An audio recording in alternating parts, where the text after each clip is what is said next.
네, 안녕하세요, 여러분. 안녕하세요. 대한결핵 및 호흡기내과 함께하는 첫 번째 콜라보 방송 진행을 시작하도록 하겠습니다. 저는 오늘 진행을 맡은 비욘디 차종훈 PD고요. 오늘 함께 해주시는 정말 아름다운 교수님은 이대 목동병원 호흡기내과의 천은미 교수님 모시겠습니다. 교수님 안녕하세요. 안녕하세요. 네, 안녕하세요. 너무 반갑습니다, 교수님. 저도 너무 반갑습니다. 네. 아마 오늘 시청해주시는 분들은 알고 계실 테지만 교수님께서는 이제 우리나라를 대표하는 호흡기내과 전문의 선생님 중에서 한 분이신데요. 요즘에는 이제 또 많은 방송 활동을 하시면서 코로나에 대해서도 많은 정보를 전달해 주시고 계십니다. 선생님께서는 현재 이제 이대 목동병원에서 계시고, 그리고 예전에는 이제 하버드 보건대학원 연수도 하셨다면서요. 네. 그때 그 이야기도 조금 해주세요, 선생님. 글쎄요, 뭐 학생으로서 그 청강도 하고 공부도 했습니다만 너무 많이 부족했었고요. 네, 앞으로도 공부는 계속 해야 될 것으로 생각합니다. 아닙니다, 선생님. 정말 멋지십니다. 그리고 지금은 현재 이제 코로나19 대책 전문위원회로도 계시는데 주로 어떤 활동을 해주시는지 이야기를 해주세요. 네. 코로나에 대한 여러 가지 이제 정보를 수집하고 또 의료진들의 어떤 치료 경험이나 그런 방역 경험을 우리가 모아서 의협에서 의견을 도출해서 정부 당국에 저희가 전달하고 그것을 통해서 국민들이 도움을 많이 받도록 저희가 노력을 하고 있습니다. 너무 언제나 감사드립니다. 진짜 감사합니다. 오늘도 YTN에서 방송을 하셨다면서요. 네, 주에 한두 번 정도 이제 방송에서 최근 그런 지견들에 대해서 저희가 조금씩 알 수 있는 내용들을 전달해 드리고 있고 기쁜 마음으로 조금 노력을 하고 있습니다. 감사합니다. 그래서 오늘도 저희 비욘디 방송에서 유익한 말씀을 해드리고자 오늘 교수님을 모셔왔는데요. 원빈도 눈두개 나도 눈두개님께서 TV에서 자주 배웠습니다. 드디어 비욘디도 와주셨네요. 이렇게 해주셨고 너무 감사합니다. 네. 그리고 고촌 날다람쥐님께서도 와 진짜 대단하신 분 오늘 오셨군요. 아닙니다. 이렇게 해주셨어요. 너무 가찬이고 이렇게 비욘디 채널을 통해서 여러분을 만나게 돼서 정말 영광으로 생각하고요. 오늘 제가 미력 하나만 우리 시청자 여러분들에게 조금이라도 도움이 될 수 있는 내용이 있다면 정말 감사한 마음으로 뵙고 싶습니다. 선생님 오늘 꼭 잘 부탁드립니다. 네. 저도 열심히 돕겠습니다. 네. 우선은 오늘 이제 대한결핵 및 호흡기 학회 첫 방송이에요. 네, 어떤 그렇습니다. 학회인지 저희 시청자분들한테 소개 조금 부탁드려요. 네. 지금 호흡기 질환으로 전 세계가 팬데믹인데 저희 결핵 및 호흡기 학회는 53년도에 처음 설립이 되었고 53년도예요? 네, 와. 아주 긴 역사와 전통을 가지고 있는 학회입니다. 내과 학회 산하의 여러 분과 학회가 있고 그중에 결핵 및 호흡기 학회는 우리나라 결핵의 치료와 함께 호흡기 질환에 대해서 정말 많고 훌륭한 선생님들이 같이 일하고 있습니다. 앞으로도 결핵 및 호흡기 학회에서는 여러분들의 호흡기 질환에 대해서 정말로 열심히 여러분들에게 치료에 전념하도록 노력하겠습니다. 그럼요. 그래서 저희 비욘디 방송에서 함께 이제 앞으로 격주에 방송을 진행할 예정이니까요. 많은 시청 부탁드리겠습니다. 그래서 오늘 선생님께서 준비해 주신 내용은 이제 코로나에 관련된 내용인데요. 구체적으로 어떤 내용에 대해서 이야기해 주실지 소개 부탁드려요. 네. 오늘은 사실 코로나가 1년 반 동안 있었기 때문에 너무 많은 내용이 있습니다. 그래서 제가 그동안 이제 여러 가지 이제 방송도 있고 그래서 조금씩 자료를 모아놓은 것들이 있습니다. 그래서 우선 전반적인 코로나에 대해서 내용을 알려드리고요. 두 번째로는 이제 가장 요새 관심이 많은 게 백신 접종이에요. 많은 국민들이 백신 접종을 원해서 정말 광클이라고 그러죠. 얀센 백신. 그다음에 이번에는 수능까지도 보려고 백신을 맞기 위해서 그 정도로 정말 많은 국민들이 백신 접종을 원하고 있고 아마 전 세계에서 백신에 대해서 이렇게 거부감이 없고 열광적으로 백신을 맞고자 하는 국민은 저희 국민, 우리나라 국민이라고 저는 생각하기 때문에 이번 기회에 백신에 대해서 제가 아는 지식을 여러분들에게 전해드리고 국민 여러분들은 이 시청자 여러분들께서는 거기에서 정보를 얻으셔서 본인한테 가장 좋은 쪽으로 백신 접종을 할 수 있으면 정말 저도 기쁘게 생각합니다. 저에게 오늘 내용은 저에게 아주 꼭 필요한 내용일 것 네. 같습니다. 그래서 여러분들께서 함께 시청해 주시면서 궁금하신 점 있으시면 편하게 질문 남겨주세요. 저희가 이제 강의 끝나고 혹은 중간중간에 여러분들 질문에 대한 답변 드리는 시간 가지도록 하겠습니다. 선생님 그러면 한번 조금 시작을 그렇습니다. 해볼까요? 네, 자 코비드-19이고 우리나라는 코로나19라고 이름이 명명이 되어 있습니다. 그림에 보시는 게 이제 코로나고요. 우리가 코로나는 보시면 이렇게 왕관 모양이에요. 그게 코로나거든요. 그래서 이제 코로나라고 붙여져 있고, 코로나는 원래 그 감기 바이러스인데요. 지금까지 그 감기 바이러스가 변종이 일어난 게 3가지입니다. 우리가 2002년도에 사스가 있었고, 그 다음에 국내에서 좀 문제가 됐던 메르스, 이 멀스라고 그러죠. 메르스는 사실 치사율이 34% 매우 높은데, 우한에서 먼저 발생한 이 코로나19 같은 경우는 우리가 치사율을 잘 몰랐는데 지금은 한 1에서 한 2% 정도가 되지 않을까 생각하고 있습니다. 코로나19의 특징 중에 또 많이 알고 있는 게, 코로나가 우리 인체의 세포로 침범할 때 이 ACE2라는 수용체를 통해 침범하죠. 그러니까 이 수용체가 많으면 많을수록 많은 기관들이 우리 콩팥이라든지 혈관, 그래서 당뇨나 고혈압 환자들이 문제가 된다는 거거든요. 그러니까 폐뿐 아니라 우리 몸의 여러 장기를 침범하기 때문에 문제가 되는 게 코로나19가 되겠고요. 우리가 독감 바이러스나 다른 코로나 바이러스와 달리 이 코로나19는 증상이 발현하기 전에 감염을 시켜요. 그래서 무증상 감염이 많고, 기본적으로 40%에서 60%, 많게는 80%까지 무증상 감염이 있어요. 그리고 우리가 중앙가 뭐라 그러죠? 그 잠복기가 한 4일에서 5일 정도이기 때문에 증상이 4일에서 5일에 제일 많이 나타나고요. 또 문제가 되는 것이, 이게 지금 무슨 그림이냐면 중국에서 식당 그림인데요. 보시면 공기중 감염, 이게 에어컨이에요. 스탠딩 에어컨에 바람을 타고 이렇게 변합니다. 그러니까 이쪽에 있던 식당에 앉았던 분은 감염이 안 되는데 같은 열에 있던 분은 감염이 되신 거죠. 그러네요. 네. 네, 앞으로 에어컨이 많이 나오는 식당이나 카페 이런 데 많이 생활을 하실 거예요. 덥기 때문에 우리가 에어컨이 굉장히 중요하다. 에어컨 바람이 감염을 시킬 수 있다는 것을 아시고 환기를 잘 하셔야 돼요. 그리고 이거는 우리나라의 사례입니다. 우리나라에서도 보시면 이건 천정 에어컨이에요. 이쪽에 있는 자가 확진 지표 환자인데 이렇게 거리가 떨어져 있는 분한테 감염이 되는 거죠. 2m 거리가 의미가 없다는 거죠. 그 주범이 다 에어컨 때문에. 그렇죠. 공기 감염이 그만큼 위험하기 때문에 우리 카페를 가시면 항상 이런 문을 열어놓는 거, 창문을 열어놓는 게 정말 중요하다고 말씀드리고 싶습니다. 자, 또 하나 가장 궁금해했던 게, 우리가 이 바이러스가 얼마나 생존을 하느냐. 우리가 엘리베이터에 보시면 다 구리로 붙여놨죠. 구리가 상당히 그래도 짧아 4시간 정도만 생존하고, 공기 중에서는 3시간, 최장 16시간 동안 생존하기 때문에 공기 감염이 매우 중요하다. 우리가 택배 배달 받으면 하루 정도 시간이 되니까 택배 만질 때는 뭐 비닐장갑 끼셔도 좋고, 하루 정도 두셨다가 만지시면 감염의 위험은 없을 것 같습니다. 네. 선생님, 근데 지금 스마트하트 델리님께서 이제 출퇴근 지하철은 거리두기도 하나도 없고 안에서 이렇게 네. 에어컨을 트는데 어떻게 해야 될까요? 그렇죠. 라고 질문을 주셨어요. 지하철 같은 경우는 사실 이제 문이 열리면서 밖으로 환기가 되긴 하고, 또 그 안에서 환기를 하고는 있어요. 그렇지만 우리가 지하철을 탈 때는 우리가 K4 마스크를 전 쓰는 걸 꼭 권해드리고 싶어요. 버스라든지 택시, 지하철 같은 경우에는 네. 마스크를 잘 쓰시고 대화를 안 하시게 되면 마스크를 내릴 일은 없죠. 없죠. 그래서 대부분은 괜찮고, 혹시 손잡이를 잡으셨다면은 저 같은 경우 내리면 꼭 손을 씻거나 손소독제를 사용하시면 도움이 될 것 같습니다. 네. 이렇게 해주세요. 예. 자, 이 그래프는 뭐냐면요. 조금 어려워 보일 수 있지만 이게 증상이 발현되는 시간이에요. 그래서 아까 코로나는 제가 무증상 감염자가 많다고 말씀을 드렸죠. 증상이 발현 일주일 전부터 감염을 시키고요. 일주일이 지나면 감염률이 확 떨어집니다. 그렇기 때문에 우리는 증상이 없더라도 항상 코로나는 전염을 시킬 수 있다는 걸 좀 말씀을 드리고 싶고요. 자, 이 그림은 뭐냐면 이게 코로나 환자예요. 정말로 코로나에 감염된 환자들이 이렇게 세포 면역에 의해서 이제 형성이 되는데, 우리가 이게 노출이 되지 않은, 이게 요 그림이 뭐냐면 4개의 감기 코로나 바이러스예요. 감기 코로나 바이러스는 어릴 때 굉장히 감염이 많이 되거든요. 거기에 노출이 되면 우리 인체는 기억세포를 갖고 있어요. 그래서 무증상 감염이 발생을 합니다. 특히 젊은 학생들이나 어린아이들은 감기를 많이 앓았기 때문에 대부분이 무증상이 많죠. 이제 그런 이유로 기억세포가 있구나. 이거는 앞으로 우리가 백신 접종에도 이용이 되는 그런 이론입니다.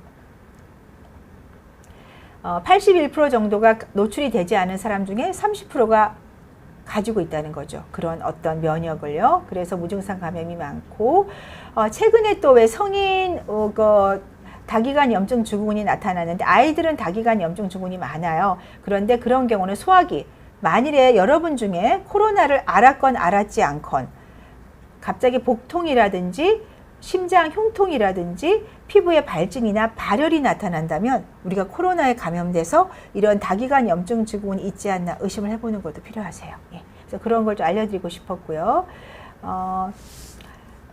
이거는 뭐냐면요. 우리가 코로나는 급성기에도 증상이 있지만 굉장히 후유증이 많이 남아요. 그러니까요. 예. 그 후유증 때문에 심지어 좀 극단적인 선택을 하신 분들도 네, 있다고 그렇죠. 하시더라고요. 굉장히 피곤한 거가 한 절반이 오고요. 그다음에 숨이 차요. 호흡곤란으로 많이 오시고 어떤 분은 탈모를 걱정하는데 탈모는 사실 돌아오거든요. 네. 그런데 이런 피곤함이나 호흡곤란이 발생할 수 있기 때문에 우리가 백신 접종을 꼭 해야 된다는 게 중요하겠습니다. 네, 그래서 지금까지는 우리가 코로나에 대해서 기본적인 어떤 이론적인 배경을 잠깐 말씀드렸고요. 네, 혹시 지금, 궁금하신 게 있으시면 제가 봐드리겠습니다. 네, 지금 질문 몇 가지가 있어가지고 질문을 받고 이어서 진행하도록 할게요. 지금 NMS님께서는 이제 치사율 1에서 2% 정도면 일반 독감에 비해서 많이 높은 건가요? 라고 질문을 주셨어요. 네, 독감은 1, 2%까지는 아니고요. 저것보다는 한 조금 훨씬 낮습니다. 그래서 한 0.5% 미만 정도 되기 때문에 하지만 코로나가 지금은 거의 독감과 유사할 정도로 떨어지고 있고요. 독감이 치사율이 낮은 이유는 타미플루 약이 있어서 그래요. 예, 그래서 치료약이 있어서요. 그렇죠. 연말에 경구 치료제가 아마 제 기대로 개발이 될 것 같아요. 그러면 아마 독감과 비슷하게 우리 같이 갈 것 같습니다. 그러면은 예방 접종도 계속 맞아야 되는 걸까요? 예방 접종도 나중에 제가 백신 말씀을 드리겠지만 상당히 기억 세포가 있어서 오래 가는 거로 되어 있어서 매년 맞을 필요는 없지 않을까 생각합니다. 네. 그리고 안젤라 팽님께서는 이제 아스트라제네카 백신을 1차를 맞았는데 이제 엊그저께 이제 그런 뉴스가 나왔잖아요. 네. 교차 접종을 접종, 하면 네. 효과가 좋다라는 게 있는데 정말 이게 괜찮은 건지 질문을 주셨어요. 네, 제가 후반부에 이제 백신에 대해서 집중 설명을 드릴 건데 거기에 내용이 나오지만 이제 질문을 하셨기 때문에 답을 드리겠습니다. 네. 네, 아스트라제네카 1차 접종 후에는 가능하다면은 mRNA 백신 쪽으로 접종을 하게 되면 우리가 이 면역 반응이 훨씬 활성화되고 변이에도 대처를 잘할 수 있기 때문에 네, 후반부에 좀 설명을 들어주시면 도움이 될 것 네, 같습니다. 궁금하시다면 끝까지 시청을 해주세요. 네. 지금 원빈도 눈두개, 나도 눈두개님께서 비슷한 질문을 주셨어요. 화이자 1차 이후에 중국산이나 아니면 혹은 러시아 백신 교차 접종은 어떤가요? 라고 질문을 주셨습니다. 네, 화이자 1차 접종 후에는요, 화이자로 접종하는 것이 권고됩니다. 왜냐하면 화이자 mRNA 백신이 가장 예방률이나 변이에도 효과가 좋은데 굳이 효과나 예방률이 좀 낮은 백신을 접종할 필요는 없을 것 같습니다. 네. 그다음에 이제 코로나 바이러스가 인위적으로 만들어졌다는 의견도 다수 있던데 어떻게 생각하시나요? 네, 그것은 아마 WHO와 다른 과학자들이 아마 예, 확인을 할 것 같고요. 네. 네, 뭐 의심을 할 수는 있을 것 같은데 아직 결론이 나진 않은 상태인 걸로 알 수 있습니다. 네. 에스터팡님께서는 이제 이스라엘은 이제 백신 접종을 많이 해서 이제 마스크를 벗고 다니다가 갑자기 이제 변이 코로나로 인해서 그렇죠. 마스크를 다시 끼고 다닌다고 했는데 도대체 그럼 어떻게 해야 되는 건지 너무 헷갈려요라고 질문을 주셨어요. 네, 네, 맞습니다. 이스라엘은 지금 2차 접종이 거의 60%예요. 우리가 소위 말하는 10%가 감염이 됐기 때문에 70% 집단 면역 상태인데 확진자가 한 자리 5명까지 내려갔다가 지금 383명까지 올라갔어요. 그렇지만 사망자는 나오지 않는 거는 백신의 효과를 갖고 있는 거고요. 우리가 백신만 가지고는 절대 안 됩니다. 기본적으로 거리두기 마스크는 저는 제일 중요하고 그다음에 백신 접종을 같이 하면서 연말에 타미플루 같은 치료약제가 나오면 우리는 이 상태에서 일상생활로 복귀할 수 있다고 기대합니다. 하루빨리 그런 날이 왔으면 네. 좋겠습니다, 선생님. 그래서 지금 질문을 많이 주시고 계신데 지금 치료에 대해서도 질문을 많이 주시고 계세요. 네. 그래서 지금 강의 내용을 한번 더 진행을 해주시고 네. 질문을 더 받으면 좋을 것 네, 같습니다. 그렇습니다. 지금부터는 치료제와 백신에 대해서 설명을 좀 드리겠습니다. 자, 제일 중요한 건 거리두기 마스크, 손 씻기입니다. 기본적인 가장 중요한 방역이고요. 우리가 이제 가장 감염이 많이 되는 사례가 가족들이에요. 가족은 같이 생활을 하기 때문에 우리가 바이러스가요, 기침할 때도 나오지만 가장 감염이 많이 되는 건 호흡할 때 나오는 바이러스예요. 부부는 같이 생활하죠. 같이 수면을 자기 때문에 이게 침실을 같이 할 때는 5배 이상 높고요. 저랑 옆에서 같이 가족이 30분 이상 대화를 하게 되면 7.8배, 거의 8배 감염이 됩니다. 그래서 가족 간 감염이 제일 많은 거예요. 예. 그래서 우리가 거리두기 1m 이상 거리를 두면 82%가 비말 감염에 의해서 감소를 한다는 거고, 공기 중 감염으로는 기본적으로 16시간 정도 감염이 되는 것으로 알려져 있습니다. 자, 이 마스크 모양을 한번 보시면요. 우리가 더우니까 여름에 이 덴탈형 마스크를 많이 쓰는데, 덴탈형 마스크는 보시면 38이라고 써 있죠. 38%만 예방 효과가 있어요. 아, 진짜요? 네, 의료진이 쓰는 이 N95 마스크는 98.5%. 그러면 이 수술형 마스크는 덴탈형 마스크와 똑같은 재질인데 이게 머리 뒤로 묶게 돼 있어요. 딱 네. 타이를 하게 되면 70%. 그러니까 덴탈형 마스크를 쓰더라도 밀착을 잘하면 효과가 좋다는 걸 알 수 있습니다. 여기를 코 주위를 꾹꾹 눌러주시고 그렇습니다. 턱 밑에도 꾹꾹 눌러주시고요. 네. 자, 치료약제도 있지만 우리가 일반적으로 운동을 많이 하고 생활을 열심히 하는 분은 면역이 좋아서 백신이 없어도 사실 이겨낼 수도 있어요. 그 중에 하나가 우리 비타민 D입니다. 비타민 D는 야외에서 자외선을 통해서 섭취를 할 수 있는데, 그렇지 못하고 실내 생활을 많이 하는 분들은 조금 약을 드시는 것도 도움이 돼서, 비타민 D가 높은 경우는 코로나에 덜 걸린다는 보고들이 여러 개 있어서 이거는 팁으로 말씀드리고 싶습니다. 네. 자, 본격적으로 우리 많이 궁금해하시는 백신에 대해서 말씀드릴게요. 자, 그림이 여러 개가 있어요. 지금까지 우리가 알고 있는 백신들입니다. 네. 자, 백신의 기전은 여러 가지가 있어요. 보시면 이게 뭐냐면 바이럴 벡터라고 해서 아데노 바이러스 전달체 백신이 이렇게 백신 안에, 아데노 바이러스 안에 이렇게 유전자 DNA가 들어가 있는 그림이고요. 이건 RNA 백신이 이렇게 나노 지질 입자에 쌓여 있는 그림이에요. 이거는 중국에서 주로 한 우리가 독감 백신이 왜 불활성화 백신이라고 하죠. 그런 불활성화 백신의 바이러스고요. 국내에서 개발 중인 DNA 백신은 플라즈미드와 같이 이런 DNA를 싸고 있습니다. 그래서 이런 형태로 여러 가지가 있다는 걸 하나씩 말씀드리도록 하겠습니다. 자, 가장 먼저 국내에서 접종 시작한 바이러스 전달체 백신, 그러니까 우리가 아스트라제네카, 얀센 백신, 스푸트닉 V 세 가지가 아데노 바이러스 전달체 백신이에요. 네. 자, 아데노 바이러스는 대단히 큰 감기 바이러스예요. 이 감기 바이러스 안에 DNA 유전자가 들어있죠. 왜 이거를 아데노 바이러스가 가지고 들어오냐면 DNA 혼자는 세포에 못 들어와요. 그래서 이 아데노 바이러스가 세포로 침투를 하죠. 그리고 이 감기에 걸리는 거거든요. 그러면 이 아데노 바이러스가 이 핵에다가 DNA 물질을 전달해주면 이 DNA는 RNA로 전사가 돼서 결국은 이런 돌기, 스파이크 단백질을 형성을 하는 거예요. 그래서 그러고 나면 이제 우리 몸에서 항체를 형성하게 되겠습니다. 아스트라제네카 백신인데요. 브라질하고 남아공, 영국에서 이제 연구를 했고요. 이 그래프를 보여드리는 이유는 우리 초반에 왜 백신 효과가 어떤 건 90%, 어떤 건 65%로 나왔는데, 그래서 이 아스트라제네카 백신이 기간이 넓어지면서 효과가 높아졌죠. 우연히 그런 이제 작용이 나온 거라서 6주 이내로 간격으로 접종을 하면 53%밖에 예방 효과가 없는데요. 6주 이상 할 때는 65%로 늘어나고 12주가 되면 82%가 되기 때문에 지금 간격을 12주로 만든 거예요. 네. 그래서 표를 보여드렸고요. 네, 아데노 바이러스 벡터는 이제 우리가 아데노 바이러스랑 감기 바이러스가 DNA를 갖고 오니까 이 우리가 코로나 바이러스의 DNA에 대한 효과만 나타나는 게 아니고요. 아데노 바이러스에서 반응을 해요. 그래서 우리가 이 접종을 했더니 막 열이 나고, 그러니까요. 근육통에, 두통에 많이 힘들었죠. 얀센도 마찬가지고. 몸살 기운이 있다는 그렇죠. 그게 아데노 바이러스에 대한 반응이라는 걸 좀 인지를 하셨으면 도움이 될 것 같습니다. 네, 그래서 젊은 층에는 여성들이 더 많은 증상을 발휘하고요. 네. 연령이 높은 경우는 왜 적냐? 이분들은 이미 옛날에 아데노 바이러스에 많이 노출이 됐던 분들인 거예요. 그래서 항체가 만들어지는 거예요. 그렇죠. 그래서 적게 나타난다고 보시면 되겠고요. 네. 그 아데노 바이러스 아스트라제네카 때 우리가 왜 희귀혈전, 그죠? 문제가 된 게 있었어요. 그게 PF4라는 이 인자가 항체를 형성을 해요. 그래서 혈전이 생기고, 혈전이 생기면서 혈소판을 사용을 하다 보니까 혈소판이 감소가 되는 완전히 다른 반응이 나타나니까, 우리가 보통 혈전이 생기면 항응고제를 써야 돼요. 헤파린이란. 근데 헤파린을 쓰면 안 돼요. 혈소판이 떨어져 있어서. 그래서 치료가 힘들어요. 그래서 이럴 때는 항응고제를 쓰는 것이 아니고 다른 약제를 쓰게 되죠. 네. 그러면 그거는 좋아질 수 있는 네, 거예요? 여기 선생님? 보시면 네. 이무노글로불린을 쓰게 되죠. 예, 그래서 면역 글로불린을 쓰면 이렇게 혈소판이 다시 증가하는 형태를 볼 수가 있습니다. 치료가 다르기 때문에 우리가 증상이 있을 때, 증상을 많이들 알고 계시죠. 두통이 지속이 되는데, 하나 제가 알려드리고 싶은 거는 이 면역 부작용이라고 하죠. 근육통이나 발열이나 두통이 3일 이상 지속이 돼도 안 돼요.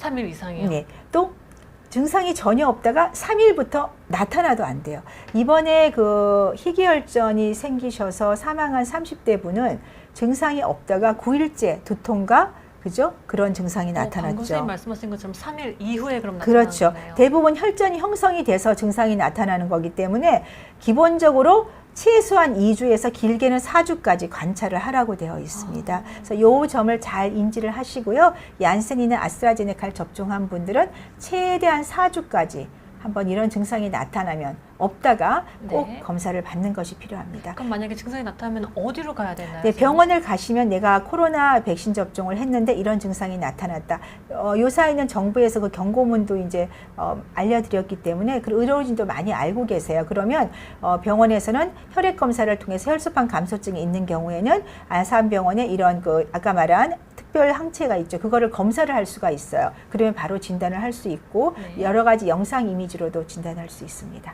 네. 자, 이거는 스푸트니크 V, 러시아 백신이에요. 러시아 백신을 보여드리는 이 러시아 백신은 아까 우리가 아스트라제네카는 침팬지 아데노 바이러스를 이용한 거예요. 왜 그럼 침팬지 아데노 바이러스를 이용했을까요? 그러게요. 인체가 노출이 안 됐기 때문에 예방 효과를 많이 아까 제가 노출이 된 바이러스는 이미 면역이 갖고 있어 못 들어가거든 바이러스가. 그러니까요. 예. 그래서 침팬지를 썼고요. 이 러시아 스푸트니크 V는 2개를 써요. 처음 1차 때는 아데노바이러스인데 인간의 아데노바이러스 26번을 쓰고요. 네. 그 다음에 4주 때는 아데노바이러스 5번을 써요. 2개를 다른 바이러스 쓰는 거죠. 왜? 나는 아데노바이러스 26번에 노출 경력이 있다면은 있고요. 나중에 5번에 노출이 없으면 항체가 형성이 더 잘 되겠죠. 아. 네, 그러한 기준으로 2개를 썼기 때문에 이 러시아 스푸트니크 V 백신 같은 경우는 항체 형성률이 91% 가까이 높아요. 91.6%잖아요. 되게 높네요. 예, 아스트라제네카가 60에 70%, 얀센이 66%예요. 그것이 이 두 가지를 교차 접종을 했기 때문에 이게 여기에 교차 접종인 거예요. 이것도 일종의. 맞네요. 네네, 진짜. 예. 두 가지의 아데노바이러스를 네. 통해서. 그런데 함정이 하나 있어요. 왜냐하면 이 스푸트니크 V 참 발음이 어려워요. 이 네. 백신은 무증상 감염자를 확인을 안 했어요. 본인이 증상이 있다고 얘기한 사람만 검사를 해서 확진을 하는 거죠. 하지만 다른 우리가 mRNA 백신은 전부 다 PCR 검사를 했기 때문에 무증상 감염자에 포함을 했거든요. 그렇기 때문에 조금 약간 좀 다르다는 걸 한번 말씀드리고 싶고요. 네. 자, 우리들이 가장 관심이 많은 메신저 RNA 백신을 보겠습니다. 자, 여기 보시면 동글동글한 게 여기 RNA 백신이 들어있는데 이게 나노 지질 입자예요. 이 RNA 백신은 굉장히 불안정하기 때문에 열에도 약해서 그리고 혼자 세포로 침투를 못해요. 그러면 이러한 지질 입자가 싸고 보호를 해줘서 근육 주사를 하게 되면 여기 있는 RNA가 세포 속으로 들어가서 결국은 스파이크 단백질을 형성을 하는 그런 기전을 갖고 있습니다. 다시 좀 크게 확대를 보면 이 인간의 세포에 네. 지질 나노 입자가 이렇게 RNA를 보내주는 거죠. 네. 이 부작용들을 봤더니요, 접종 부위에, 이거는 모더나 백신이에요. 봤더니 접종을 하지 않은 분에 비해서 1차나 2차 때 보면 조금 더 훨씬 많죠. 부작용이. 근데 부작용이 대부분 뭐 근육통이나 발열, 두통 이런 증상이 되겠습니다. 근데 이런 부작용이 있을 때 주로 타이레놀을 많이 드시잖아요. 네. 근데 이제 또 그런 얘기도 나와요. 타이레놀을 그래서 예방하기 위해서 백신을 맞기 전에 미리 먹는 분들도 계시는데 그거는 괜찮을지 그것도 궁금해요. 미리 드실 필요는 없는 것이요. 우리가 이 타이레놀은 이제 근육통이나 발열을 이런 감소시키기 위해서 먹는 거고, 만일에 미리 복용을 하게 되면 효과도 우리가 왜냐하면 발열이 안 날 수도 있잖아요. 효과도 알 수 없을 뿐더러 항체 형성에 동물 실험에서 조금 떨어진다는 얘기가 있기 때문에 가능하면 증상이 생겼을 때 드시는 것이 좋겠습니다. 네. 자, 이 모더나 백신의 효과를 보시면 94.1%예요. 이 위약군에 비해서 백신을 맞으면 발생을 안 하는 거죠. 94%라는 거는 100명 중에 6명만 감염이 된다는 거죠. 백신 접종을 했을 때 굉장히 효과가 좋은 거고, 중증 환자는 한 명도 발생을 안 했어요. 네. 그리고 이거는 이제 BNT는 이제 바이온테크라고 우리가 화이자 백신으로 알려진 거죠. 화이자 백신은 95% 예방률을 갖고 있습니다. 거의 비슷하다고 생각하시면 되겠고요. 여기 보시면 이제 도큐멘트들이 뭐냐면 이제 PCR 검사로 확진이 된 게 92%고 증상으로 보고한 게 94%. 예방을 할 수 있고 굉장히 효과적인데 여기 보시면 1차 접종 후고 2차 접종 후거든요. 1차 접종만 하시게 되면 60% 정도 예방률이 있어요. 그러니까 2차 접종을 해야 94%까지 되기 때문에 mRNA 백신은 반드시 2차 접종 해주시는 게 좋습니다. 네. 마찬가지로 아까 그 똑같은 얘기죠. 예. 자, 요 그래프는 뭐냐면요. 우리가 이제 코로나에 걸린 사람과 걸리지 않았던 사람이 1회 접종을 했을 때 효과를 보는 거예요. 궁금해요. 자, 예. 네. 자, 코로나에 걸렸던 사람과 걸리지 않은 사람을 봤더니요. 네. 자, 코로나에 걸린 사람한테 1회 접종을 하고 걸리지 않은 사람 1회 접종을 할 경우에는 걸리지 않은 사람은 항체가 48인데 한 번 걸렸던 사람을 1회 접종을 하니까 4만이 넘어요. 엄청나게 항체가 많이 형성이 돼요. 그러니까요. 예. 그런데 그러면 내가 코로나에 걸렸어요. 그러면 제가 1차, 2차를 다 접종하면 어떨까요? 아니요. 그럴 필요는 없으세요. 2차 접종을 해도 항체 형성은 더 이상 형성이 안 돼요. 그러니까 코로나에 걸린 분은 1회 접종만 하시면 됩니다. 그래요. 네. 그러면은 걸리고 나서 얼마 후에 접종을 해야 될까요? 그거는 그 특별히 기간은? 없는데 보통은 뭐 여기 보시면 3주 후잖아요. 네. 그러니까 한 달 정도 기간을 두고 하시면 두고. 되고요. 단지 항체 치료제로 치료를 한 경우에는요. 3개월 이후에 맞으라고 되어 있으세요. 3개월 이내요. 네. 자, 이거는 얀센 백신 많이 맞으셨죠. 민방위 하시는 젊은 분들 많이 맞은 네. 예방률은 66%고 얀센의 특징은 뭘까요? 1회 접종입니다. 한 번. 네. 인간의 아데노바이러스 26번을 이용했고요. 그 대신에 또 특징적으로 여기 SL인가 그러면 남아공에 대해서는 64% 상당히 예방률이 좋아요. 그러니까 변이에는 예방률이 좋은 백신이라고 또 알 수 있겠습니다. 근데 이것도 이제 혈전 문제가 있었잖아요. 네. 얀센과 아스트라제네카 혈전은 두 가지가 있는데요. 아스트라제네카는 아까 침팬지 아데노라고 말씀드렸듯이 조금 더 혈전이 많아서 나라 따라 다르지만 평균적으로 10만 명 중에 1명. 얀센은 인간의 아데노바이러스이기 때문에 우리 사람들이 노출이 많이 돼서 그런지 조금 낮아요. 100만 명 중에 조금 뭐 두세 명 조금 더 적다고 보시면 되고 다행히 국내에서 얀센 맞고 아직은 보고는 없죠. 네. 자, 이 표는 무엇이냐면요. 12세에서 15세라고 되어 있죠. 네. 우리가 백신은 지금 16세 이상 파이자 백신을 권고를 하는데 미국과 이스라엘은 12세에서 15세도 접종을 하고 있어요. 그래서 봤더니 자, 12세와 15세와 16세와 25세를 지금 구분을 해서 백신 접종을 봤어요. 그랬더니 예방률은 100%예요. 12세에서 15세는. 그리고 항체 형성률이 16세, 25세에 비해서 12세, 15세는 1.76배가 높다.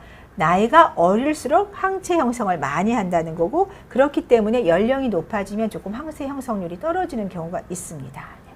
그래서 어린아이들도 접종을 하면 좋은데 그거는 선택이 좀 개인적 선택이 있을 것 같아요. 자, 지금부터는 궁금해하시는 교차 접종 설명을 드리고 너무 싶어요. 궁금해요. 네.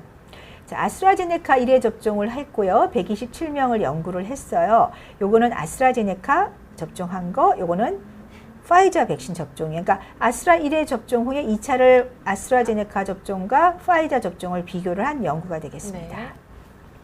자, 그림을 보시면 이 왼쪽에 있는 게 아스트라제네카고요. 오른쪽이 아스트라 파이자 접종이에요. 그림만 봐도 아실 수 있겠죠? 확연히 전부 다. 차이가 나네요. 이쪽이 훨씬 높죠. 항체 형성이 훨씬 높고요. 이게 B1351이 뭐냐면요. 이게 우리가 그 변이 바이러스, 이게 남아공 베타 변이고요. 브라질 델타 변이, 델타가 아니라 이게 뭐죠?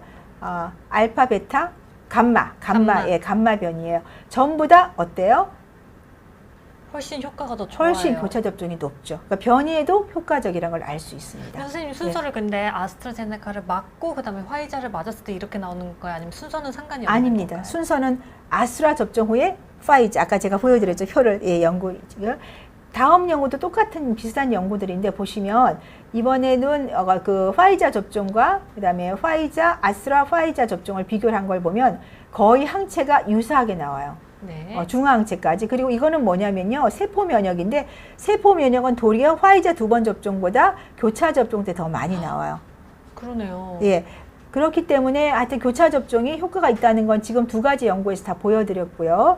그리고 마찬가지로 이것도 그 화이자 2차 접종 했을 때 그러니까 우리가 교차 접종이 효과가 훨씬 좋고 세포 면역도 좋다는 거. 그래서 저는 교차 접종을 아스트라제네카 접종하신 분들은 하는 게 도움이 될 것 같아요. 근데 지금 그거를 저희가 정부에서 그렇게 하려고 추진을 하고 있는 건지 그런 것도 궁금해요. 국내에서 일부 병원에서 지금 500명 임상 연구를 하고 있고요. 사실은 유럽에서는 독일 수상분이나 여러 좀 분들이 지금 이미 교차 접종을 하셨거든요. 그리고 부작용 자체는 거의 큰 차이가 없다고 되어 그래요? 있어요. 네. 지금 스마트하트 델리님께서는 아까 이제 1차 아스트라제네카 맞고 2차 화이자를 맞으면 혹시 혈전 가능성은 좀 낮아지는지 질문 주셨어요. 이 교차 접종이 나온 이유는요, 두 가지예요. 아스트라제네카 접종을 했던 혈전이 생겼기 때문에 혈전을 예방하는 목적이 있었는데 네. 처음에는 사실 화이자나 그런 mRNA 백신이 없었잖아요. 그런데 이후에 수급이 원활해지면서 교차 접종이 된 거죠. 근데 당연히 혈전 가능성은 떨어집니다. 좋은 소식이네요. 네. 네. 그리고 효과도 더 높아지고. 그렇습니다. 네. 여기 보시면 이제 교차 접종을 할 때 지금 문제가 되는 게 변이죠. 델타 변이. 그래서 봤더니 이거는 알파 변이, 영국 변이에는 3.9배, 거의 4배가 효과가 있고요. 네. 남아공 베타 변이에는 2배, 그리고 델타 변이도 거의 우리가 알파 변이만큼 효과가 있다는 거예요. 네, 아니, 효과가 두 번, 좋죠. 4배만큼 더 효과가 네. 좋다면 당연히 그래서 이렇게 맞아야 될 것 같아요. 물론 일부 연구긴 하지만 이렇게 자료가 나오고 있습니다. 네. 그러면은 그 접종 기간은 얼마나 좀 떨어져야 네, 접종 될까요? 기간도요, 4주마다 하는 연구도 있고 8주마다 하는 연구가 있습니다. 그리고 45주까지인데 우선은 저는 기본적으로 4주, 8주를 할 수 있다고 생각이 돼요. 왜냐하면 지금 변이 때문에 이 간격을 늘리면 안 돼요. 그러니까요. 네, 그래서 최대한 8주 이내로 접종하는 것이 좋을 것 같아요. 네. 네. 그리고 이 표는 뭐냐면요, 이 아스트라제네카 접종을 한 경우나 그다음 화이자 접종을 한 동종 접종을 한 경우가 이 교차 접종을 한 경우에 비해서 부작용이 어떠냐는 이게 자료인데요. 조금 이거 높은 거로 나왔어요, 이 연구는. 그런데 독일 연구는 도리어 교차 접종이 부작용이 없다. 이 연구에서는 발열이 한 20% 정도 높아요. 그런데 중증은 없기 때문에 부작용은 걱정하실 건 없을 것 같습니다. 네. 그러면은 그럴 때는 그냥 타이레놀 복용으로 해결할 수 그렇습니다. 있겠네요. 네네. 이 팔 모양 보시면 조금 무서운데요. 이거 모더나 접종하면 모더나 암이라고 해요. 모더나 암이요? 예, 화이자는 없는데 모더나 접종을 하면 여기 0.8% 나온다고 그랬죠. 예. 그리고 2차 접종 때는 0.2% 정도가 이렇게 팔이 생기는데 뭐 항생제라든지 스테로이드제 복용을 하면 다 좋아지는 걸로 되어 있어요. 이거는 이제 일시적으로 그러면 그렇습니다. 생기는 거. 혹시라도 생겨도 걱정하지 마시라고 예, 좀 그림을 약간 보여드렸어요. 알레르기 반응처럼 보여요. 그렇습니다. 예, 그런 네. 면역 반응입니다. 일종의. 네. 네. 자, 요거는 뭐냐면 우리가 처음에 화이자, 모더나 접종할 때 갑자기 아나필락시스가 좀 빈도가 많았어요. 우리가 독감 백신에 비해서 이 화이자 백신 접종하고 모더나 백신 접종 한 2~3배 정도 조금 많은데요. 대부분 그 자리에서 바로 처치를 하면 좋아질 수 있어요. 요게 뭐냐면요. 여기 파란색이 mRNA라고 돼 있죠. mRNA는 굉장히 안정성이 떨어지기 때문에 이렇게 전부 지방 입자가 둘러싸고 있고 안에도 지방 입자로 안정성을 보호를 한 거예요. 그래서 나노 지방 입자가 이렇게 생겼다는 걸 보여드리고 싶었습니다. 네. 네. 그래서 이런 나노 지질 입자 때문에 아나필락시스가 생긴다는 거고 우리가 치료할 수 있다는 걸 말씀을 드리고 싶고, DNA 백신은 아직까지는 상용화되어 있지 않은데 국내에서 지금 개발 중으로 되어 있는 백신이에요. 그래서 그냥 그림만 조금 보여드리고 싶어서 이런 기전에 따라서 발생한다는 걸 알려드리고 싶고요. 자, 우리가 백신과 변이가 지금 싸움이에요. 그러니까요. 자. 지금 아까 윤희님께서 미국에서 이제 얀센 맞으신 분들은 이제 그 변이 때문에 화이자도 맞아야 된다 이렇게 네. 뉴스 보도가 됐다고 하는데 그렇습니다. 네, 걱정을 많이 하시더라고요. 그래서 변이에 대해서 한번 조금 알아보고 질문을 받으면 좋을 것 같아요. 네.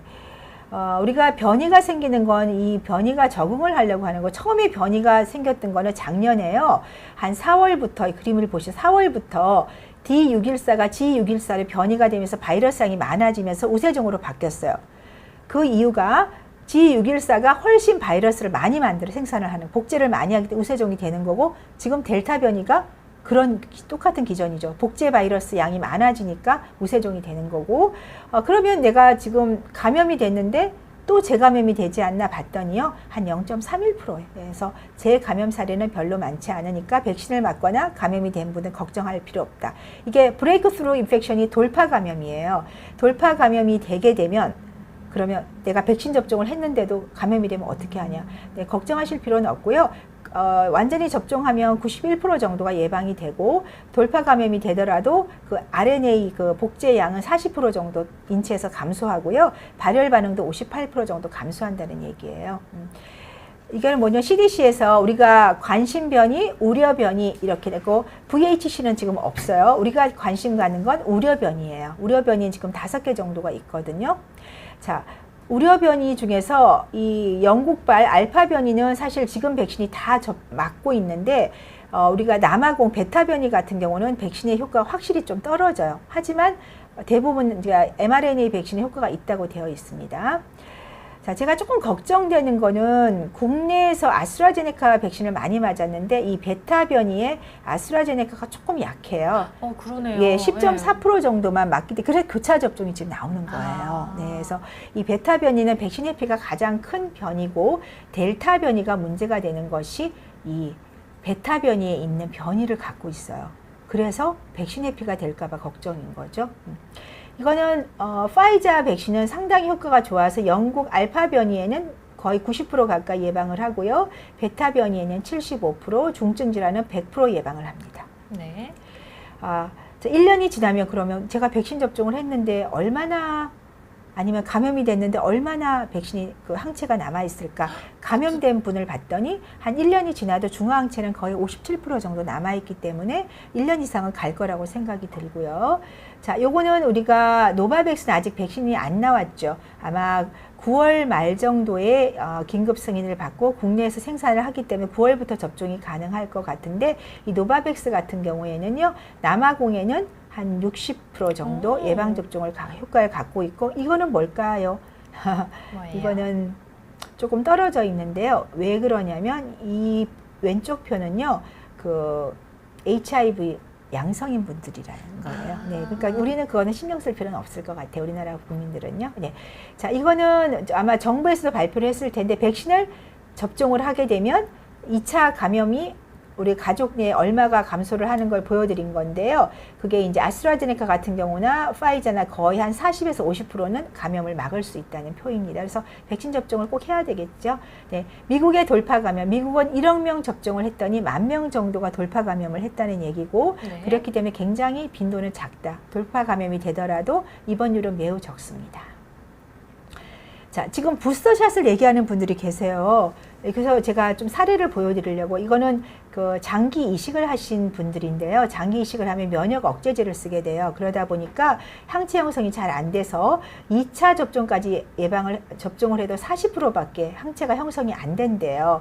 그랬더니 3차 접종을 하니까 68%에서 항체가 형성이 됐고 훨씬 더 많이 생겼네요. 그렇죠. 항체 형성량도 2번 접종을 할 때는 36 정도 생겼는데요. 3번 부스터를 접종을 했더니 2,676이 됐어요. 그래서 이렇게 면역이 억제된 분들은 한 2달 정도 간격을 두고 네. 부스터샷을 고려를 해야 되지만 일반적인 국민들은 2차 접종까지 완료하는 게 올해의 저는 목표라고 생각합니다. 부스터샷을 한다면은 같은 걸로 맞아야 될까요? 아니면은 이번에도 그때는 화이자는 접종을 같은 걸로 같은 걸로요? 맞습니다. 네네.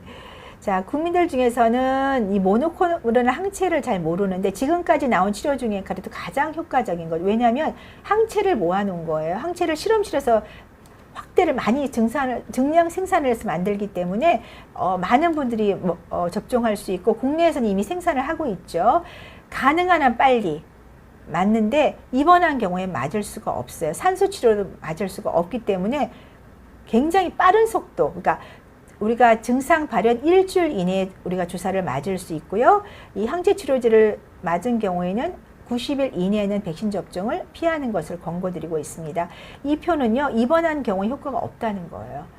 그래서 저는 사실 우리나라는 생활치료시설에서 맞으시면 좋은데 생활치료시설에 주사를 지금 접종하지 않기 때문에요. 우리가 만일에 이 코로나에 걸리시면요, 가능하면 항체 치료제를 달라고 좀 요청 부탁을 하라고 제가 이 표를 보여드리고 있어요. 우리 많이 모르시는데 대부분은 적응증을 가지고 계시거든요. 네, 그래서 말씀을 드리고 입원율도 6.3%에서 1.6%로 감소를 시켜요. 항체 치료제를 접종하시게 되면 굉장히 많이 감소하네요. 예, 그래서 많은 고혈압, 당뇨, 60세 이상 폐렴이 있을 때는 다 접종이 가능하고요. 지금 임상 3상 결과가 곧 발표가 될 거예요. 그러면 대부분의 국민들은 주사를 맞을 수 있을 거라고 저는 생각합니다. 좋은 소식입니다. 네. 그래서 여기까지가 선생님께서 준비해 주신 내용이고요. 지금 질문이 정말 많이 쌓여 있어가지고 네. 질의응답하는 시간을 가지도록 하겠습니다. 지금 스마트하트 델리님께서는 이제 델타 플러스 변이는 스치기만 해도 이렇게 걸린다고 네. 들었는데 혹시 이제 걸린 사람의 증상은 일반 코로나보다 훨씬 더 심각한지 질문을 주셨어요. 네, 일반 코로나는 기본적으로 발열 기침이 많은데요. 네. 델타 플러스 변이는 이제 델타 변이와 거의 유사한 거고 기본적으로 두통이 제일 많아요. 그 다음에 인후통, 목이 좀 아프고 콧물이 나고 발열이 약간 자, 정말 감기 바이러스 같은 거죠. 그렇기 때문에 증상이 경미하고 감기를 오인할 수가 있기 때문에 만일에 내가 어디 모임을 갔다 왔는데 머리가 좀 아프면서 목이 아파요. 검사를 받아야겠죠. 그럴 때는요. 네. 네, 검사를 받아보시는 네. 게 좋을 것 같고요. 김상승님께서는 이제 코로나에 걸리면 셀트리온 레키로나로 치료를 해야 될까요? 네, 지금 말씀드린 그 항체 치료제죠. 레키로나주가요. 자, 말씀드린 대로 적응증은 지금 조금 제한적인데요. 아마 3상 결과에서 제한이 풀릴 거예요. 해외는 18세 이상에서 증상이 있는 경우는 접종을 할 수 있기 때문에 저는 적극적으로 좀 권유를 드리고 제 지인들 중에서 항체 치료제 접종 후에 다 좋아지시더라고요. 아, 진짜요? 네.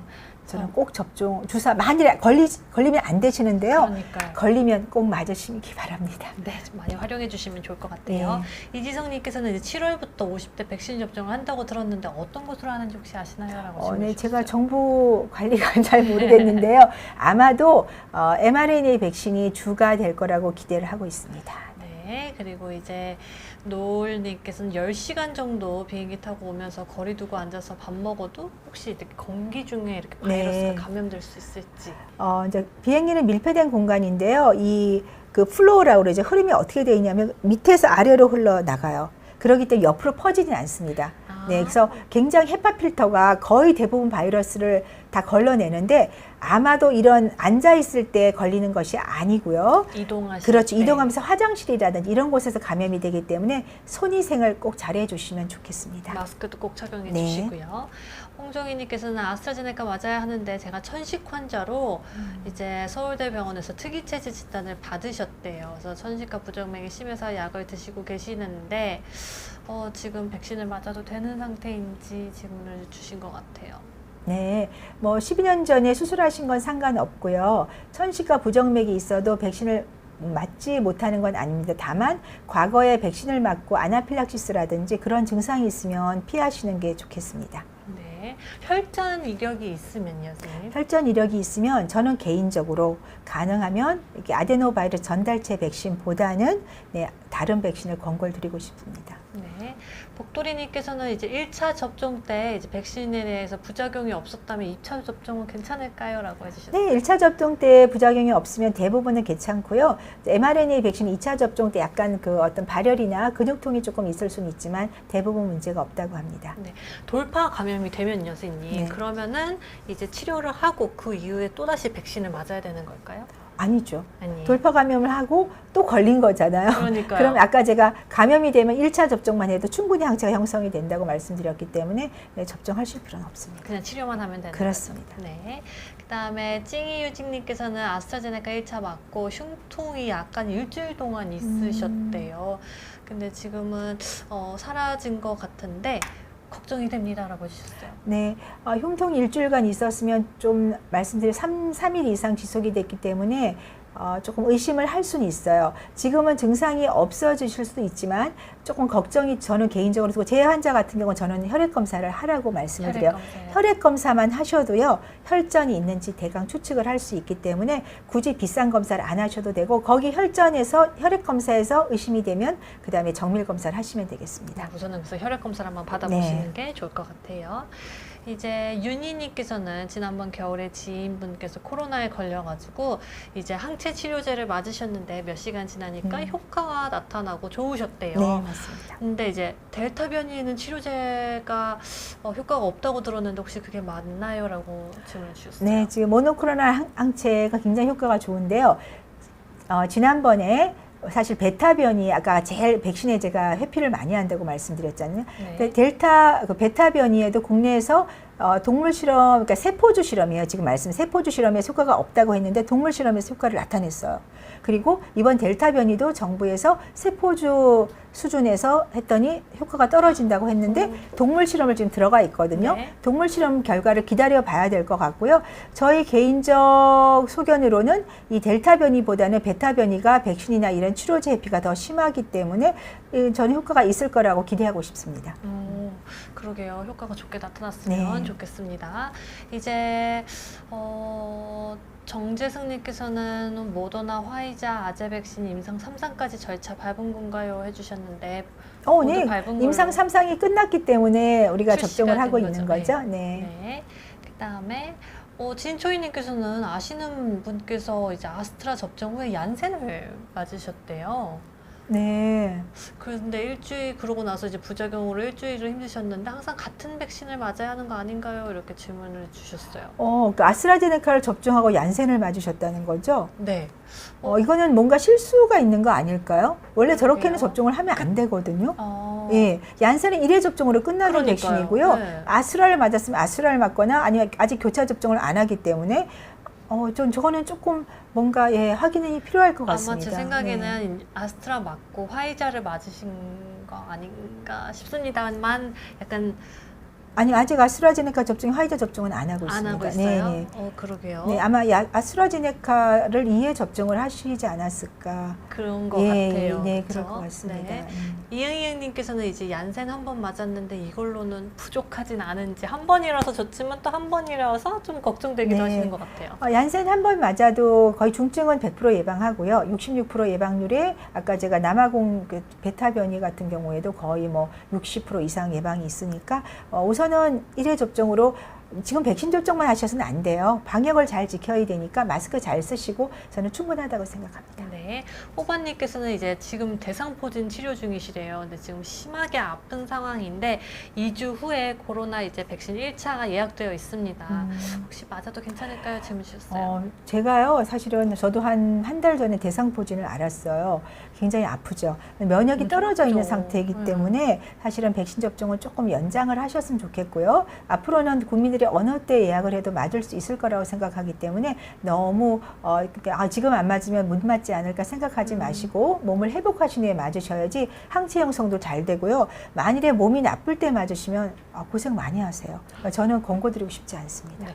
암 환자분들은요? 암 환자분들은 이제 우리가 치료 도중에 몸이 건강할 상태에서는 맞으셔도 되죠. 네, 이력이 있으셔도요. 그렇습니다. 네. 그리고 이콩님께서는 이제 따님분께서 22살이신데 작년과 재작년에 한 번씩 들깨 알레르기로 아나필락시스가 2번 일어나셨대요.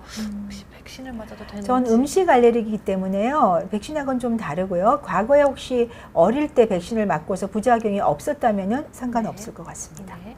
물방개님께서는 7월 23일 날 교차 접종 예정이시래요. 근데 데이터가 그렇게 많은 건 아니어가지고 좀 걱정이 됩니다 해주셨어요. 네, 아까 제가 보여드렸듯이 지금까지 한 여러 가지 나온 데이터들로는 교차 접종이 효과는 좋고요. 부작용은 거의 없습니다. 물론 지금까지 나온 백신은 장기 부작용은 알 수가 없어요. 그렇지만 현재의 어떤 결과로는 저는 크게 걱정할 필요 없고 또 해외에서 수반들이 접종을 하고 계시기 때문에 저는 교차 접종에 대해서는 너무 걱정 안 해도 될 것 같습니다. 네, 그리고 유감정님께서는 이제 60세 이상으로 이제 아스트라제네카를 신청을 했다가 이제 특정 사유 때문에 취소를 하셨대요. 근데 언제쯤 다시 맞을 수 있을까요? 질문 주셨어요. 네, 저는 8월부터는 아마 예약 순서대로 접종이 가능하고 정부 입장에서는 3분기에 70%의 어떤 집단 면역을 얘기를 하고 계시기 때문에 네. 저는 8월 늦어도 9월까지는 접종이 가능하니까 그동안 방역 수칙 잘 지키시면 될 것 같습니다. 그리고 몸 건강하게 잘 네. 되시고요. 한상아님께서는 이제 기관지 천식과 심장 부정맥이 있고 그래서 그에 대한 약물을 지금 드시고 계시대요. 근데 아스트라제네카 백신을 맞고 48시간 동안 엄청 아프셔가지고 고생을 많이 하셨다고 하네요. 이제 8월 24일 2차 접종을 해야 되는데 이게 부작용 때문에 이제 맞아도 괜찮은지 궁금해요. 네. 이렇게 해주셨어요. 8월 24일이면 저는 개인적으로 아스트라를 맞으셨으면요. 지금의 변이에도 조금 효과가 있고 또 어떤 부작용 면에서도 저는 그냥 파이저나 모더나 mRNA 백신으로 정부가 아마 교차 접종을 할 수 있게 해주지 않을까 생각이 들어서 네. 조금 기다려 보시면 좋을 것 같습니다. 네, 조금만 더 네. 기다려주시면 좋을 것 같아요. 그래서 여기까지 여러분들께서 주신 질문에 대한 답변을 드렸고요. 선생님, 마지막으로 저희 시청자분들께 오늘 강의 중에서 핵심 포인트 전달해 주시면 좋을 것 같아요. 네. 오늘 강의는 이제 백신이 주 어떤 강의 내용이 되었습니다. 여러분들께서 이제 가장 궁금해하시는 백신의 부작용 그리고 교차 접종의 효과, 돌파 감염의 효과에 대해서 말씀을 드렸고요. 지금까지 이제 해외 영국이나 이스라엘, 미국처럼 백신 접종을 많이 한 나라를 보면 백신 접종을 하는 경우에는 감염이 되더라도 중증을 예방할 수 있는 효과는 분명히 있고요. 그리고 백신 접종만 가지고 우리가 이 코로나19를 완전히 극복할 수 없다는 게 또 하나의 또 어떤 내용인 것 같아요. 그래서 오늘 정부가 이 거리두기도 사실은 다시 조금 일주 연장 수도권을 했거든요. 그 말은 방역 수칙이 그만큼 중요하다. 그러니까 앞으로도 우리가 백신 접종이 완료가 되더라도 치료제가 나올 때까지는 마스크와 거리두기, 모임을 조금 제한하고요. 저는 여름에 휴가나 여행도 가을에 백신 접종을 좀 어느 정도 한 뒤에 조금 가족들이나 모임을 하는 게 좋지 않을까 생각하고 저도 사실 친구들하고 한 번도 식사 모임 못 했거든요. 진짜요? 네. 저도 사실은 조금 이렇게 백신에 부작용이 있는 편이어서 백신 접종에 대해서 굉장히 좀 신중하게 하고 제 환자들이나 저희 이 시청자분들께서도 백신 접종에 대해서 조금 오늘 공부하신 내용을 가지고 조금 고심하시고 제일 효과 좋고 또 제일 부작용 없고 그런 백신으로 접종을 하셨으면 좋겠습니다. 네, 선생님 오늘 좋은 말씀 너무 감사합니다. 진짜 많은 정보 얻고 진짜 많은 걸 배워가는 것 같아요. 지금 유감종님께서도 친절하게 알려주셔서 감사합니다. 복도리님께서도 유익한 방송이었습니다. 매사신상님 응원합니다. 이렇게 해주셨습니다. 네. 오늘 함께 해주셔서 너무 감사드리고요. 오늘 방송이 유익하셨다면 좋아요도 눌러주시고 응원의 댓글도 많이 달아주시면 고맙겠습니다. 저희는 다음에도 또 유익한 내용으로 찾아뵐게요. 시청해주셔서 감사합니다, 여러분. 감사합니다. 감사합니다. 선생님.